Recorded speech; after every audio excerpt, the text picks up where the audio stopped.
Is Sam the man? MarkRogersTV, the voice of college football, breaking down Arkansas football. We welcome in Nick Walters from KARK in Little Rock, also Fox 16 at Pig Trail Nation. Nick, how you doing today? Thank you so much, Mark. I really appreciate you having me on. And that's a great question. We're going to figure out pretty soon if Sam is the man. So we'll see. Workouts are starting right now, but it's a late start, as we'll talk about in a little bit with quarantine that delayed first-year head coach. That might be an issue, but he's here. We're about to see. Exactly. That is the big issue that coaches are concerned about across the nation, but especially first-year head coaches, where we're talking about changes in staff and terminology and structure and culture, and that's what he's had to face. And without a coach that's got a proven track record as a head coach elsewhere, certainly did some really good work at Georgia along the offensive front. But what has he said to give any indication of what his style is going to be in leading this program? Right, and that's what I try to remind a lot of people is you talk about first-year head coaches and this impact of the coronavirus and the quarantine and no workouts, no spring ball. That's a big deal. But now you talk about a first-year head coach ever. Like this is his first head coach gig. It's not like he came from another school where he's a head coach, you know? So it's a new experience for him. And getting his guys together and having a new staff and getting that whole program to rally around him, that's going to be tough. But as you just mentioned, his Georgia offensive line experience, him being an offensive line coach at Arkansas before, he's had tremendous success with offensive linemen, but never leading an entire team. So that's what we're about to see with these workouts right now and going into fall camp, that program and those the installs he's going to have with the playbook, how expedited that's going to be. We're going to see how fast he can kind of get that program rolling. So, of course, they play in the toughest division in college football. They have a recruiting disadvantage in regard to in-state talent, but certainly Bobby Petrino proved that you can finish with top 5 and 10 teams at Arkansas, and Brett Bielema did it to a certain extent and starting to get the program rolling at some point, but there's a lot to make up here. Let's start on offense with Felipe Franks, very talented big kid that's got an NFL frame, that type of skill set. Mixed reviews on his performance, but certainly progressed under Dan Mullen his second season as a starter. So at least they've got a guy that has performed and performed well in the SEC at quarterback. For sure. Felipe Franks, it's no question that he and the entire quarterback group is a question mark right now because we haven't really seen Felipe Frank's full potential. We have seen Rakim Boyd. So it feels like at running back, we have a stable set of guys and that head lead back to be able to lead the charge next year. But just like it was last year, quarterback is that question mark. So we're going to be seeing this coming year, can Sam Pittman and his guys, can Kendall Miles get a quarterback to lead that offense the whole year? So Frank's question mark, great frame, like you said, big arm, and you've seen him have some success in the SEC, the toughest conference in football, but to see it on a regular basis all year round with an Arkansas offense where, let's just face it, I mean, especially with this kind of offseason, there's a lot of question marks. So I feel like having Rakim Boyd and an offensive line-minded coach like Sam Pittman to lead the charge with those linemen, I feel like there is potential, but they're going to have to answer a lot of questions early on. And that's a good point with his experience as an offensive line coach that's had great success. That's the one position where you need great cohesiveness more than anywhere else. And you can have lesser players, but if you develop and coach them well as a unit, you can make great strides along the offensive front. Nick, you mentioned Rakim Boyd. I know you and the rest of the media people there in Arkansas and everybody obviously in-state is hyper-focused on this football program, but they haven't played relevant games in a few years, so the nation's probably missing out on Rakim Boyd, maybe the best back in the nation that not a lot of people know about outside the SEC. Yeah, absolutely. He's been awesome. I mean, I've gotten the chance to interview him a few times. He's an awesome kid. And the fact that he did come back for this season when there are many question marks and he has to go underneath a new head coach. And I feel like he can see a lot of potential in that program for his senior year. And if you see what he did last year, in the last 2 years, he was a backup 2 years ago, came in and then tore it up. And ever since then, he's been going off the wheels and he's been putting up, 100-yard games all the time. And that's in an offense, by the way. The reason why that's so impressive is because Arkansas found themselves down in a lot of games. So for him to be putting up the stats he did when most of the times they were in catch-up mode is pretty impressive. So if you can see them actually put a good team on the field this year where he can actually have 20-plus attempts per game, then you could see team MVP type performance, which he's already been putting up, but even, having those stats before be exponentially increasing, throughout the season. Yeah, the number that caught my eye was over 8 yards per carry in November, and that's when Arkansas is in the middle of that SEC Western schedule against the best defenses, and he's putting up those kind of numbers is pretty crazy. Encouraging that I see that there was a pretty good haul of playmakers, wide receivers, running backs. They're going to be extremely young, but a good haul of that type of talent in this last recruiting class. Yeah, exactly. I was about to mention the recruiting class, especially the question mark of the quarterback. Right now we have Felipe Franks, but you look at the guys we're bringing in. You have Malik Hornsby, who's going to be a freshman this year, and he was a four-star kid out of Texas, right? And you have all these kids coming in, including Landon Rogers and all sorts of quarterbacks, and also people on the receiver end, running back. So I feel like the recruiting class has been really ramping up, and including on the defensive side of the ball. So that's Sam Pittman right there. He's bringing in these new guys, incoming freshmen, rising seniors in high school. So there's a lot of potential for the future. I think the most important thing for this year, especially with this kind of offseason, is to prove that they can put a good team on the field to actually recruit more guys to build up for the next following season. Yeah, at 36 points per game on defense, last in the SEC. A lot of strides need to be made there. They lost most of their best players, some of the best, Dejon Harris and so forth up front.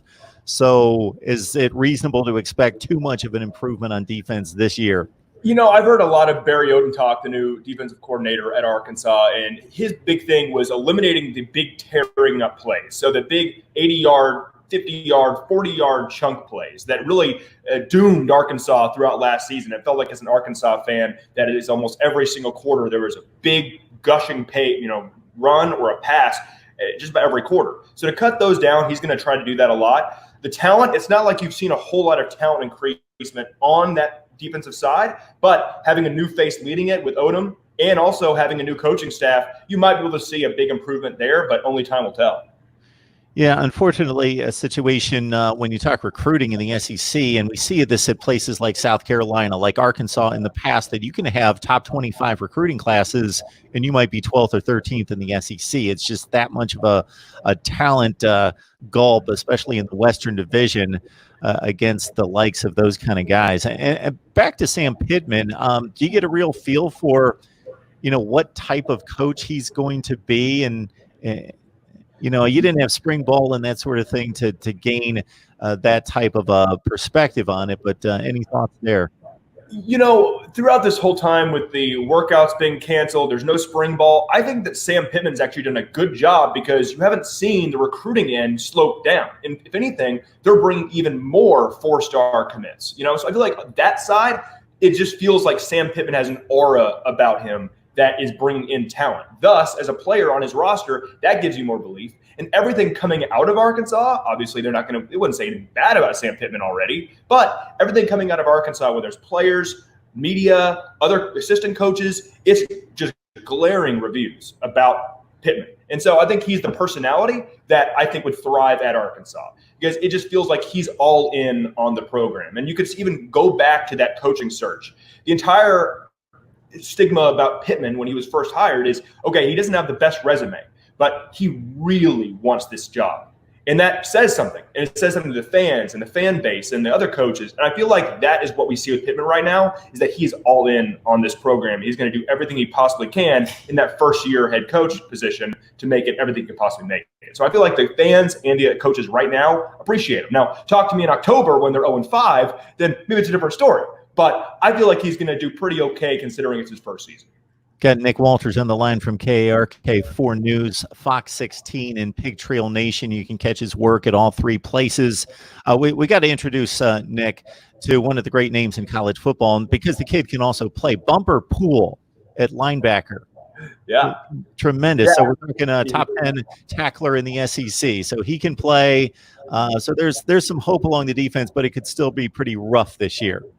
Yeah, Bumper Pool is a guy from Texas. I actually got to cover him when I was in Texas the last few years, and he was a high school kid that did it the right way, very good, instinctive player, and you see the stats already. And I feel like going back to last season when that whole team was in shambles a lot of the times, I feel like whatever success you saw out of guys like Poole, like Rakim Boyd in that kind of season, if you take it to this season and it's actually a good one and they're winning games more often, I feel like the entire culture around the program is going to be increased, it's going to be better. And thus those stats you're going to see, whether it's rushing yards for Rakim, tackles for Poole, whatever guys you got there, Franks, passing yards, touchdowns, I feel like it's only going to go up. Yeah, so Xavier Kelly comes in from Clemson as a transfer along the defensive front. He had about 250 snaps for one of the best teams in college football. You mentioned these recruits. I see a couple of top 100 prospects coming in, and Blaine Toll and Andy Boykin at defensive end. So it's probably going to be one of these seasons where it's going to be really rough most of the time, but probably with these kind of players coming in, this kind of young talent, see some flashes of, wow, what this could be in a couple of years. Oh yeah, and Blaine Toll's a guy who, look, I'm 6'3", and I was around that dude interviewing. I thought that guy could eat me. Okay, that guy's huge, and right now he's going to play tight end, but down the line he's going to go to DN hopefully, right? So he can help on the defensive side of the ball. But he's one of many in this recruiting class that has major big time potential. And the same goes for the offensive side of the ball. And right now you can already see that momentum building for class of 2021. So once again, as I've touched on, I don't think anyone in Arkansas, even the most hardcore Razorback fans, think that this year they're going to win a national title. They're kind of looking for this year to build stability, which they didn't have for the last 2 years at all. Build that stability with more recruiting class coming in, and you might have a really good football team on your hand going through these 2020s. I'm looking at two pretty good positions on either side of the ball. Also, Nick, in wide receiver, you got Treylon Burks, obviously. Mike Woods caught 33 passes last year. Trey Knox, got to feel good about Felipe Frank's weapons in the passing game. Oh, yeah. And look, again, Kendall Miles, he's had so much success in his career. When you talk about Houston, what he did with King and putting up video game numbers. So if he can take that kind of program he has, which is more of a fast-paced spread offense, getting the ball out fast, a lot of passing plays, but really just having the defense getting hard to get, right? If he can do that again in Arkansas and put up those kind of yardages he's had before in his career, that'd be awesome. But it starts right there with Felipe Franks. It's great to have all of these receivers, but if you don't have a consistent guy to get the ball out fast and accurate, it's not going to work out. You saw that last year when they didn't really have an accurate, consistent quarterback that was their true guy. And right now, Felipe Franks transfer from Florida, it still doesn't seem like that is their guy, but only time will tell. And this might be an actual consistent contributor throughout the whole season. Nick, your point about Kendall Briles turning around offenses, that's not going to slide by Florida State fans. Didn't have the greatest run there. But to your point, if you go through his previous stops, Houston most notably, but his other stops, I tracked this when he got the Florida State job. He basically turned top 100, 120 offenses, like bottom 10 to 20 in the nation, to top 15, 20 offenses at every stop. And then when he left, they went back to being the 115th ranked offense in the country. So he consistently produced offense where he went, and then they went back down to being horrible offenses once he left. So the guy knows something. Oh, yeah. And look, I mean, as I said before, now he has that contributor where you can go to, the tried and true, but bell cow running back with Rakim Boyd. Without him coming back, you have even more question marks in that backfield. Now you have him, and you have Sam Pittman, who, look at the NFL draft, top 5 draft pick, was a Georgia offensive lineman. 2 Georgia offensive linemen went in the first round in the NFL draft. So he has rapport, a resume with offensive linemen. He's the head coach, but he's going to have impact on that O-line to make it even more smooth. And really, I mean, look, when it comes to football, when it comes to offensive play, it starts with the O-line. Okay, give Franks a lot of time, and he's going to do well. Same thing goes for Rakim with the running plays. And one other spot, Nick, I wanted to hit on where it appears as though this team's going to be able to put up SEC caliber type level plays in the secondary. Joe Fouch is a really good player. He had 87 tackles, 4 picks last year. Cameron Curl, really good player, 76 tackles. And you bring in Miles Slusher, was a top 12 safety. Yeah. Oh, yeah. And look, Miles Slusher, top 12 safety. He's a big time guy. And that's what I said. All of these recruits coming out that are going to be in the defensive side of the ball, they're going to help out big time. And right now it's going to be different because it's Barry Odom. We don't really know what he's going to bring to the table coming from Missouri, right? And so we saw what he can do at Missouri, but coming in with these new players, Slusher and all the other ones in the backfield in the defense. So I feel like only time will tell, and we're going to see how Odom's defense can actually carry on with these SEC teams, and it's going to be fun to watch for sure. You can catch Nick Walters' work at Pig Trail Nation. Also, as you can see on the screen, KARK4 News and Fox 16 as well. You're a busy man, Nick. The last thing I would like to get out of you is because of the situation with this program and the uncertainties of both the personnel coming in, the head coach, and also this COVID-19 situation. What would be a successful season for you? In my opinion, 500. 500 would be an awesome season, especially look at the last two when they're below 500 and it's a miserable season, losing their bowl games, hardly even making bowl games. If they could, in the SEC, if they could be doing well in their non-conference games, hopefully they actually happen, right? But if they do well in those and they actually pull out some of these big games at Razorback Stadium, maybe pull off an upset in the SEC, I feel like in a first-year team with Sam Pittman, who lost spring ball, who lost their spring program, to be having that success in the SEC to at least go 500 would be a very successful season, and that would pull a lot of these in-state recruits and even out-of-state recruits to decide to go to Arkansas and have some belief about what Pittman is building for the future. Yeah, it's basically unheard of for an SEC team, even the lower rung teams, to lose to the likes of Western Kentucky, San Jose State, Colorado State, and that's what this team's done, North Texas, in recent years. So there's a long way to go, but Sam Pittman's got the job he wants, and he's ready to go. Nick Walters helping us out, breaking down Arkansas football for 2020. Nick, we appreciate you stopping by. I hope you have a great day. Yes, sir. Thank you so much for having me, Mark.